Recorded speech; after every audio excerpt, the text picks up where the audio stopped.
Hi everyone, welcome to Takni Hindi YouTube channel. இப்போ நம்ம 5 days Hindi learning சீரீஸ்ல இருக்கோம். அதுல நம்ம இன்னைக்கான வீடியோ டே 3 வீடியோ. இந்த 5 days சீரீஸ் எதை பத்தினது அப்படின்னு தெரியாதவங்களுக்காக சொல்றேன். யூடியூப் மூலமா நிறைய பேர் ஹிந்தி கத்துக்கிறாங்க. அப்படி கத்துக்கும் போது வெறும் வாக்கியங்களா இருக்கு, வெறும் வார்த்தைகளா இருக்கு அப்படின்னு ஃபீல் பண்ணாம இந்த வாக்கியங்கள் மூலமா ஒரு ஹிந்தி சென்டென்ஸ் நம்ம யூடியூப் சேனல்ல இருக்கு, நம்ம பழைய வீடியோஸ்ல படிக்கிறீங்க அப்படின்னா வெறும் அந்த சென்டென்ஸ் மட்டும் இல்லாம அது மூலமா வேற என்னென்ன வார்த்தைகள் வேற என்னென்ன வாக்கியங்கள் கத்துக்க முடியும் அப்படின்னு சொல்லிட்டு டீட்டெயிலா இந்த 3 நாள் சீரீஸ்ல எக்ஸ்பிளைன் பண்ணிட்டு இருக்கேன். இதுல ஆல்ரெடி வந்த டே 1 அண்ட் டே 2 வீடியோ கட்டாயமா உங்களுக்கு ரொம்ப இன்ஃபர்மேட்டிவா இருக்கும். நிறைய விஷயங்கள் நீங்க கத்துக்க முடியும், வார்த்தைகள் வாக்கியங்கள் நிறைய பேட்டர்ன்ஸ் கத்துக்க முடியும். நீங்க இன்னும் பார்க்கலனா நான் டிஸ்கிரிப்ஷன்ல லிங்க் கொடுக்குறேன், கண்டிப்பா போய் பாருங்க. டே 1 அண்ட் டே 2 வீடியோ பார்த்துட்டு டே 3 வீடியோவை கண்டினியூ பண்ணுங்க. அதே மாதிரி ஒரு வாட்டி செக் பண்ணிக்கோங்க, நம்ம சேனலை சப்ஸ்கிரைப் பண்ணல அப்படின்னா மறக்காம சப்ஸ்கிரைப் பண்ணிக்கோங்க. ஸோ இன்னைக்கான வீடியோவை டைம் வேஸ்ட் பண்ணாம ஸ்டார்ட் பண்ணிடலாம்.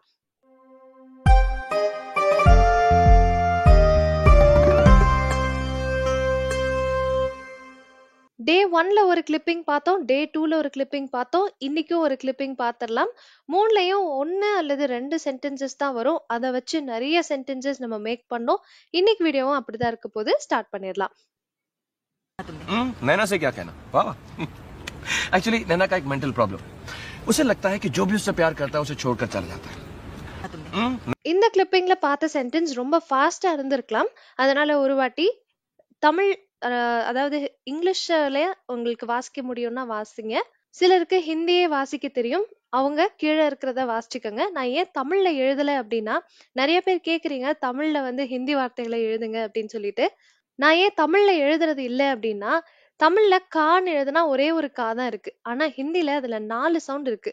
கா இருக்கு, கா இருக்கு, கா கா 4 வார்த்தைகள் இருக்கு. ஹிந்தில எழுதுனாதான் அது தெளிவா இருக்கும். மோஸ்ட்லி அந்த சவுண்டுக்கு ஒத்து வர்றது இங்கிலீஷ் மூலமா புரிய வச்சிடலாம், ஆனா தமிழ் மூலமா அந்த உச்சரிப்புகள் சரியா வராது. இந்த இடத்துல லக்தா அப்படின்னு ஒண்ணு எழுதியிருக்கேன், இதை நான் தமிழ்ல எழுதும் போது லா இக்கு தான்னு தான் எழுத முடியும். சோ வாசிக்கிறவங்க அதை லக்தான்னு வாசிச்சிடக்கூடாது, லக்தான்னு தான் வாசிக்கணும். அப்படிங்கறதுனால நான் இங்கிலீஷ் அண்ட் ஹிந்தில மட்டுமே எழுதிட்டு இருக்கேன். தமிழ்ல வேணும்னு நினைக்கிறவங்க கொஞ்சம் உச்சரிப்புகளை கவனிச்சுட்டு உங்களுக்கு புரியுற மாதிரி எழுதி வச்சுக்கோங்க. இப்போ இந்த கிளிப்பிங்ல ஹீரோ சொன்ன சென்டென்ஸ் பாருங்க. நைனா சே கியா கஹனா ஹே. நைனா சே கியா கஹனா ஹே, நைனாங்கிறது ஒரு பொண்ணோட பேரு. நைனா சே கியா கஹனா ஹே அப்படின்னா நைனாவிடம் என்ன சொல்றது அப்படின்னு அர்த்தம். மொதல் சென்டென்ஸ் நம்ம எல்லாத்தையும் வாசிச்சு பார்த்திடலாம். உசே லக்தா ஹே, உசே லக்தா ஹே கி जो भी उसे प्यार करता है उसे छोड़ के चल जाता है. இப்போ இந்த 2 லைனையும் நம்ம அர்த்தத்தோட பார்க்க போறோம், லைன் பை லைனா. ஃபர்ஸ்ட் லைன், நைனா சே கியா கஹனா ஹே, நைனாவிடம் என்ன சொல்லுவது. நைனாவிடம் என்ன சொல்லுவது, நைனா சே கியா கஹனா ஹே. உசே லக்தா ஹே, அவன் நினைக்கிறா இல்லனா அவளுக்கு தோணுது, கி என்னவென்றால், ஜோபி உசே பியார் கர்த்தா ஹே, யாரெல்லாம் அவளை நேசிக்கிறாங்களோ, உசே சோடுக்கே சல் ஜாத்தா ஹே, அவளை விட்டுட்டு விலகிடுவாங்க, அவளை விட்டுட்டு போயிடுவாங்கன்னு அவன் நினைக்கிறா அப்படின்னு சொல்றாங்க. இந்த சென்டென்ஸ் இப்ப பார்க்கும்போது கஷ்டமா இருக்கலாம். டே 1 அண்ட் டே 2 வீடியோ பார்த்தவங்களுக்கு தெரியும், ஒரு சென்டென்ஸ் நம்ம கிளிப்பிங்ல இருந்து பார்த்து எடுத்து பார்க்கும்போது ரொம்ப கஷ்டமா தெரியும்.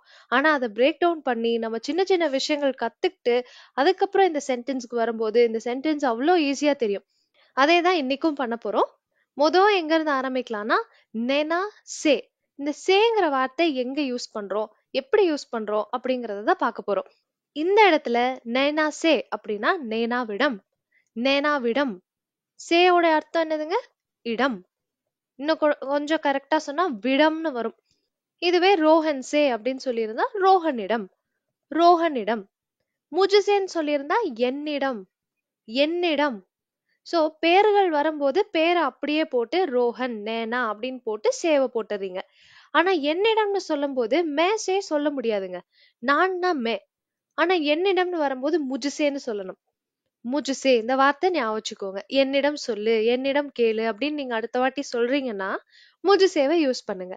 முஜுசே என்னிடம், துஜுசே உன்னிடம், துஜுசே உன்னிடம். உங்களிடம்னு சொல்லணும்னா ஆப்சே, உங்களிடம், आपसे, எங்களிடம் हमसे, எங்களிடம் हमसे. இப்ப எப்படி நம்ம அந்த கிளிப்பிங்ல அந்த ஹீரோ சொல்றாரோ நைனாசே அப்படின்னு சொல்லிட்டு, அதே மாதிரி நம்ம வேற சில வார்த்தைகள் கத்துக்கிட்டே இருக்கோம். நைனாவிடம் சொல்ற மாதிரி என்னிடம், உன்னிடம், எங்களிடம் அப்படிலாம் சொல்றதுக்கு இப்ப நமக்கு தெரியும். என்னிடம் சொல்லணும்னா முஜ்சே, உன்னிடம் சொல்லணும்னா துஜ்சே, எங்களிடம் சொல்லணும்னா ஹம்சே. இதே மாதிரி இஸ்ஸுசேன்னு ஒரு வார்த்தை இருக்கு. இஸ்ஸுசேனா ஒண்ணு இவனிடம் இல்ல இவளிடம், ரெண்டுத்துக்குமே இஸ்ஸுசே. இஸ்ஸுசே பூச்சோ அப்படின்னு நான் சொல்றேன்னா, இவனிடம் கேளுன்னும் அர்த்தம் வரும், இவளிடம் கேளுன்னும் அர்த்தம் வரும். அத நான் யார கை காட்டுறேனோ அந்த இடத்துல அவங்க அந்த பையனா இல்ல பொண்ணாங்கிறது அப்படிதான் நம்ம புரிஞ்சுக்க முடியும். நேர்ல நின்னு பார்த்தாதான் தெரியும். மித்தபடி இஸ்ஸுசே அப்படிங்கிறது இவனிடம் இவளிடம் ரெண்டுத்துக்குமே வரும். அப்ப உஸ்ஸுசே அப்படின்னா அவனிடம் அல்லது அவளிடம் அப்படிங்கிறதுக்கு யூஸ் பண்ணலாம். இஸ்ஸுசே, உஸ்ஸுசே. இது இசே உசே கிடையாதுங்க. இசே உசேங்கிறது வேற, இஸ்ஸுசே உஸ்ஸுசேங்கிறது வேற. நெக்ஸ்ட் இன்சே அப்படின்னா இவரிடம், உன்சே அப்படின்னா அவரிடம். இவரிடம் கேளுனா இன்சே பூச்சோ, அவரிடம் கேளுனா உன்சே பூச்சோ. சோ இந்த வார்த்தைகள் எப்படி தமிழ்ல ஒவ்வொன்றும் வேற வேறையா இருக்கும். ஒரு பெரியவரை கை காமிச்சு இவனிடம் கேளுன்னு நம்ம சொல்லிட முடியாது. அதே மாதிரிதான் இங்க இசுசே பூச்சோ உசுசே பூச்சோன்னு சொன்னீங்கன்னா மரியாதை இல்லாத தன்மையாயிரும். அதனால மரியாதையா சொல்லணும்னா இன்சே பூச்சோ உன்சே பூச்சோன்னு சொல்லணும். இப்போ நம்ம பார்த்தது எல்லாமே இந்த கிளிப்பிங்ல அந்த ஹீரோ பேசின அர்த்தத்துல நைனா சே அப்படிங்கிறதுக்கு நைனா விடம் அப்படின்னு அர்த்தம். அதே மாதிரி வேற சில வார்த்தைகளும் நம்ம கத்துக்கிட்டோம். சரியா பார்த்தோம்னா சேங்கிறதுக்கு விடம் அப்படிங்கறத தாண்டி இன்னும் 3 அர்த்தங்கள் இருக்கு. ஆக மொத்தம் 4 அர்த்தங்கள் இந்த சேங்கிற வார்த்தைக்கு மட்டுமே இருக்கு. சே உடைய மொதல் அர்த்தம் இருந்து, ஒரு இடத்துல இருந்து, ஒரு நேரத்துல இருந்து அப்படின்னு சொல்லி இருந்துன்னு சொல்லும் போது சே யூஸ் பண்ணலாம். இதுவே விட அப்படின்னு சொல்லும் போதும் சே யூஸ் பண்ணலாம். இதை விட அது, இவனை விட அவன், இவளை விட அவள் அப்படின்னு விட சொல்லி நீங்க சொல்லும் போதும் சே யூஸ் பண்ணலாம். மூணாவது ஆள் சொல்லும் போதும் யூஸ் பண்ணலாம். அதாவது என்னால், உன்னால், அவனால் அப்படின்னு ஆள் வரும்போதும் சே யூஸ் பண்ணலாம். நாலாவது தான் இடம், என்னிடம் உன்னிடம்னு சொல்றது நாலாவது அர்த்தம். சோ 4 அர்த்தங்கள் இருக்கு இந்த சேங்கிற வார்த்தைக்கு. அப்போ நம்ம கொஞ்ச நேரத்துக்கு முன்னாடி படிச்ச இந்த முஜுசேங்கிற வார்த்தைக்கு என்னெல்லாம் அர்த்தம் இருக்கு பாருங்க. என்னிடம் இருந்து, என்னை விட, என்னால், என்னிடம், 4 அர்த்தம் இருக்கு. இதுக்கெல்லாம் முடிஞ்சா நீங்க ஒரு சென்டென்ஸ் ரெடி பண்ணி வச்சுக்கோங்க. என்கிட்ட இருந்து, என்னிடம் இருந்து முஜுசே தான்.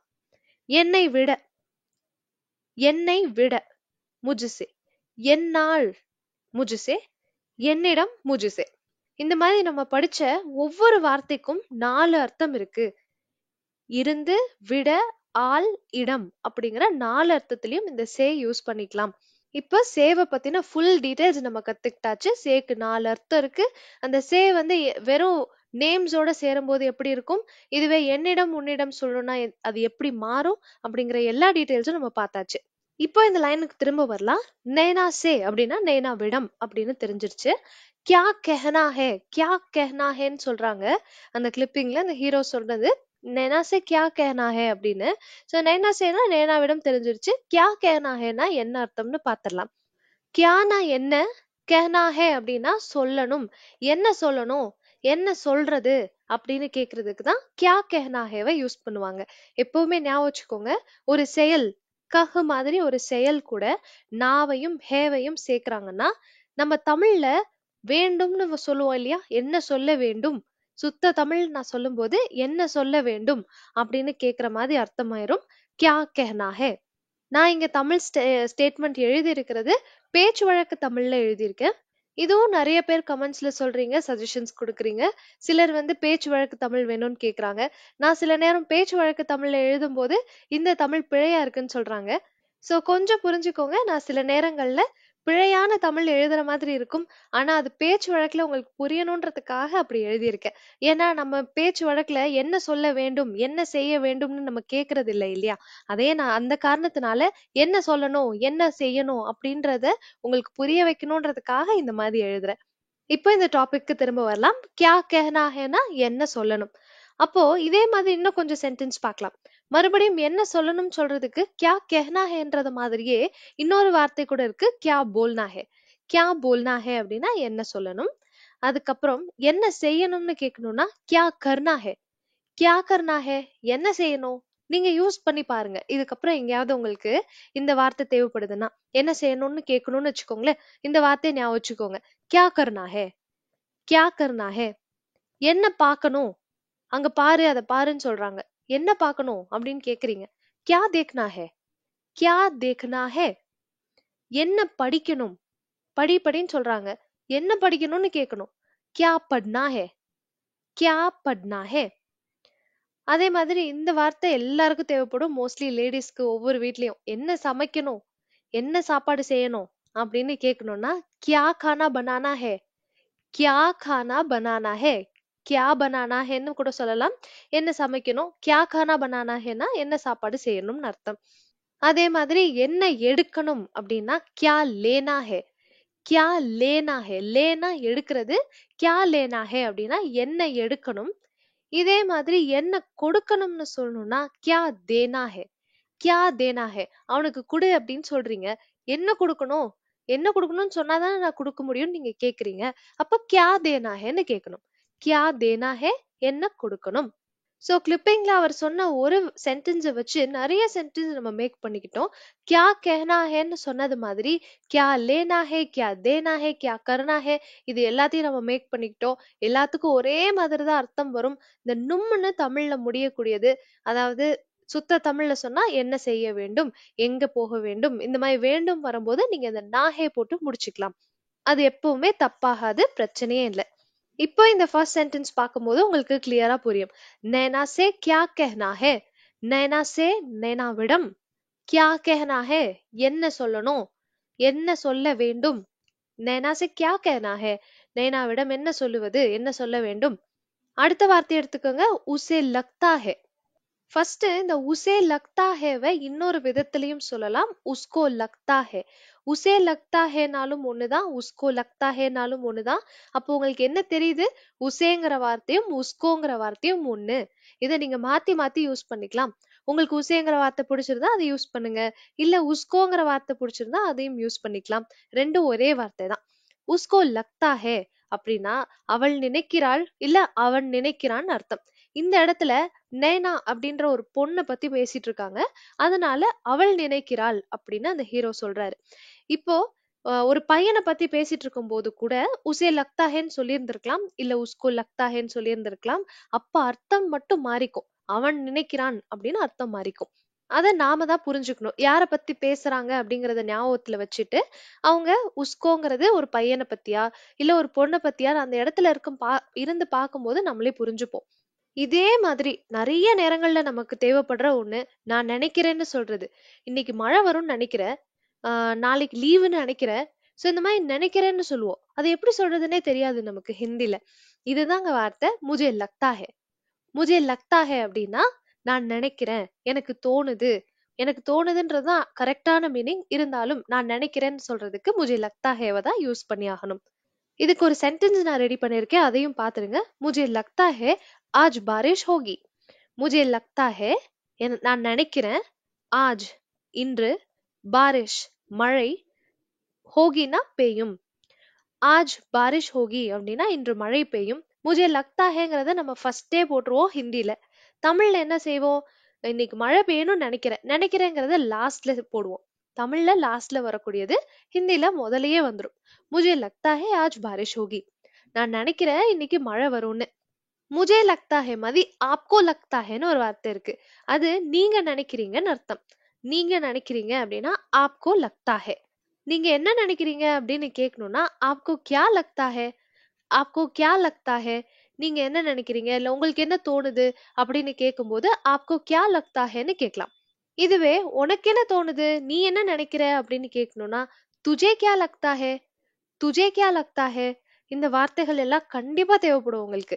முஜே லக்தா ஹே, ஆப்கோ கியா லக்தா ஹே, தும்கோ கியா லக்தா ஹே. இந்த தும்கோன்னு சொன்ன அது துஜே உடைய இன்னொரு வார்த்தை தான். இதெல்லாம் மாத்தி மாத்தி யூஸ் பண்ணிக்கலாம். துஜே கியா லக்தா ஹே இது வந்து நீ என்ன நினைக்கிறேன்னு கேக்குறது. இதே மாதிரி உஸ்கோ லக்தா ஹேன்னா நான் சொன்னேன் அவன் நினைக்கிறான் இல்ல அவள் நினைக்கிறாள்னு சொன்னேன். இந்த இடத்துல இதுக்கான ஒரு ஸ்டேட்மெண்ட் பாருங்க, ஒரு சென்டென்ஸ் பாருங்க. உஸ்கோ லக்தா ஹே ஏ கலத் ஹே. அவன் நினைக்கிறான் இது தப்புன்னு. இது தப்புன்னு அவன் நினைக்கிறான். இதுதான் நம்ம சொல்றோம். இதே அவள் நினைக்கிறாள்னு கூட இது அர்த்தம் கொடுக்கும். உஸ்கோ லக்தா ஹே ஏ கலத் ஹே அப்படின்னா இது தப்புன்னு அவன் நினைக்கிறான், இல்ல இது தப்புன்னு அவள் நினைக்கிறாள். ரெண்டுத்துக்கும் நீங்க இதே ஸ்டேட்மெண்ட் யூஸ் பண்ணிக்கலாம். நெக்ஸ்ட் இதுக்கான இன்னொரு ஸ்டேட்மெண்ட் பாருங்க, இன்னொரு சென்டென்ஸ், ஆனா வேற வார்த்தை. உஸ்கோ கிடையாது, உன்கோ. உன்கோ லக்தா ஹே மே ஜூட் போல் ரஹா ஹூம். உன்கோ லக்தா ஹே மே ஜூட் போல் ரஹா ஹூம். நான் பொய் சொல்றேன்னு அவர் நினைக்கிறாரு. அவர் நினைக்கிறார். இந்த இடத்துல அவன் கிடையாது, அவர். அதனால உன்கோன்னு போட்டிருக்கோம். வார்த்தைகளா ஞாபகம் வச்சுக்கோங்க, வார்த்தைகளா எழுதி வைங்க. இதுக்கு முன்னாடியும் இதே மாதிரி படிச்சோம். உஸ்ஸே அப்படின்னு ஒண்ணு படிச்சோம், உன்சேன்னு ஒண்ணு படிச்சோம். இங்கேயும் அதே மாதிரி ஒண்ணு படிக்கிறோம். உஸ்கோன்னு ஒண்ணு படிச்சோம், இப்போ உன்கோன்னு ஒண்ணு படிக்கிறோம். என்ன அர்த்தம் அப்படின்னு டிஃபரன்ஷியேட் பண்ணி ரெண்டையும் பிரிச்சு பக்கத்து பக்கத்துல எழுதி வச்சுட்டே வாங்க. அர்த்தத்தோட எழுதி வைங்க. நான் ஃபர்ஸ்ட் கிளாஸ்ல சொன்ன மாதிரி தான் இன்னும் ஒரு நோட் புக் அண்ட் பென் இந்த சீரீஸ்க்காக நீங்க எடுத்து வச்சிருந்திருப்பீங்கன்னு நினைக்கிறேன். அதுல நீங்க கண்டினியூ பண்ணுங்க. எழுதி வச்சு படிக்கிறது உங்களுக்கு கண்டிப்பா யூஸ்ஃபுல்லா இருக்கும். உன்கோ லக்தா ஹே மே ஜூட் போல் ரஹா ஹூம். அவர் நினைக்கிறாரு நான் பொய் சொல்றேன்னு. நான் பொய் சொல்றேன்னு அவர் நினைக்கிறாரு. எப்படி வேணாலும் மாத்திக்கலாம், ஆனா ஹிந்தில இப்படிதான் வரும். உன்கோ லக்தா ஹே மே ஜூட் போல் ரஹா ஹூம். இப்போ நீங்க புரிஞ்சுக்கிட்டீங்கன்னு நினைக்கிறேன் இந்த லக்தா ஹே அப்படின்னா என்னன்னு. லக்தா ஹேனா நினைக்கிறேன், நினைக்கிறான், நினைக்கிறாரு, நினைக்கிறீங்க, இந்த மாதிரி எல்லா இடத்துலயும் லக்தா ஹே யூஸ் பண்ணிக்கலாம். முதல் வார்த்தையை மட்டும் மாத்தணும். முஜே லக்தா ஹே நான் நினைக்கிறேன். ஆப்கோ லக்தா ஹே நீங்க நினைக்கிறீங்க.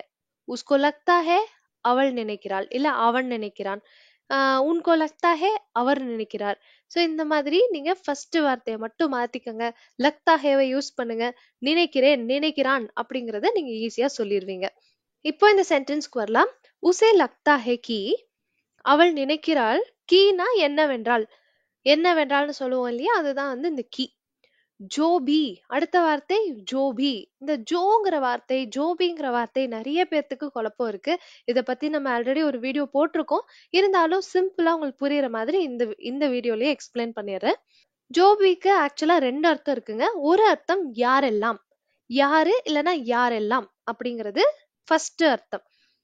மனுஷங்களை குறிச்சு யாரெல்லாம் அப்படின்னு சொல்லணுமோ அப்ப நீங்க ஜோபி யூஸ் பண்ணலாம். இது கேள்வி கிடையாதுங்க, ஒரு பதில்ல வரக்கூடியது. யாரெல்லாம் நினைக்கிறீங்களோ அவங்க எல்லாம் இதுல பார்ட்டிசிபேட் பண்ணலாம் அப்படின்னு சொல்றதா இருக்கட்டும். இந்த யாரெல்லாம்னு சொல்றதுக்காக ஜோபின்னு சொல்லலாம். எக்ஸாம்பிள் சொன்னா உங்களுக்கு நல்லா புரியும். ஜோபி மெஹனத் கரேகா வோ சஃபல் ஹோகா. யாரெல்லாம் கடினமா உழைக்கிறாங்களோ, கடின உழைப்பு கொடுக்கறாங்களோ அவங்க வெற்றி அடைவாங்க அப்படின்னு சொல்றது. ஜோபின்னா உங்களுக்கு புரியுது இல்லைங்களா, யாரெல்லாம். மெஹனத்னா கடின உழைப்பு, கடின உழைப்பு செய்றாங்களோ வோ அவங்க, சஃபல் ஹோகா, சஃபல்னா வெற்றி, சஃபல் ஹோகா அப்படின்னா வெற்றி அடைவார்கள்னு அர்த்தம். ஜோபி மெஹனத் கரேகா வோ சஃபல் ஹோகா. ரொம்ப பிராக்டிக்கலா டெய்லி லைஃப்ல யூஸ் பண்ற மாதிரி ஒண்ணு சொல்றேன். ஜோபி சாய் பீனா சாहते हैं इधर से ले लो. जो भी चाय पीना चाहते हैं इधर से ले लो. யாருக்கெல்லாம் டீ குடிக்க விருப்பப்படுறீங்களோ, யாரெல்லாம் டீ குடிக்க விருப்பப்படுறீங்களோ இதர் சே லேலோ இங்க இருந்து எடுத்துக்கோங்க. மேபி அந்த இடத்துல ஒரு டீ கேன் இருக்கலாம். யாரெல்லாம் டீ குடிக்க விரும்புறீங்களோ இங்க இருந்து எடுத்துக்கோங்க அப்படின்னு சொல்றாங்க. ஜோபியோடைய அர்த்தம் யாரெல்லாம். சாய் பீனா சாத்தே ஹே டீ குடிக்க விரும்புறீங்களோ, இதர் சே இங்கிருந்து, லேலோ எடுத்துக்கோங்க. இதே ஜோபிக்கு இந்த ரெண்டு எக்ஸாம்பிள் மூலமா நீங்க புரிஞ்சது யாரெல்லாம். இதே எதெல்லாம் அப்படிங்கிற பொருட்களை குறிக்கக்கூடிய அர்த்தமும் இருக்கு இதே ஜோபிக்கு. இங்கிலீஷ்ல சொல்லணும்னா ஹூ எவர் அண்ட் விச் எவர் அப்படிங்கிற ரெண்டு அர்த்தமும் கொடுக்கும் இந்த ஜோபி. மனுஷங்களை குறிக்கிற யாரெல்லாம் அப்படிங்கறதும் ஜோபி தான். பொருட்களை குறிக்கிற எதெல்லாம் அப்படிங்கறதும் ஜோபி தான். இப்ப எக்ஸாம்பிள் பாருங்க. ஜோபி ட்ரெஸ் பசந்தாயா वो ले लो. எந்த ட்ரெஸ் எல்லாம் பிடிக்குதோ அதை எடுத்துக்கோ. ஜோபி ட்ரெஸ் எந்த ட்ரெஸ் எல்லாம், பசந்தாயா பிடிக்க வருதோ பிடிக்குதோ, वो ले लो அதை எடுத்துக்கோ. இப்போ ஜோபியோடைய அர்த்தம் இந்த இடத்துல யாரெல்லாம்னு கிடையாது, யாரெல்லாம் ட்ரெஸ் பிடிக்குதோ கிடையாது, எந்த ட்ரெஸ் எல்லாம் பிடிக்குதோ. சோ எதெல்லாம் பிடிக்குதோ அதுதான் இந்த ஜோபி. இன்னொரு எக்ஸாம்பிள் பாருங்க. ஜோபி சீஸ் சஸ்தி ஹோ वो खरीदो. எந்த ட்ரெஸ் எல்லாம் எந்த பொருட்கள் எல்லாம் விலை குறைவா இருக்கோ அத வாங்கு. சீஸ் அப்படின்னா பொருள்னு அர்த்தம். ஜோபி சீஸ், எந்த பொருள் எல்லாம் சஸ்தி ஹோ, சீப்பா இருக்கோ, வோ கரீதோ, அத வாங்கு. இப்போ உங்களுக்கு புரிஞ்சிருக்கும் ஜோபியோடைய ரெண்டு அர்த்தம். ஒண்ணு யாரெல்லாம், இன்னொன்னு எதெல்லாம். யாரெல்லாம் சொல்றதுக்கும் ஜோபி, எதெல்லாம் சொல்றதுக்கும் ஜோபி. இப்போ மறுபடியும் இந்த சென்டென்ஸ்க்கு வரலாம்.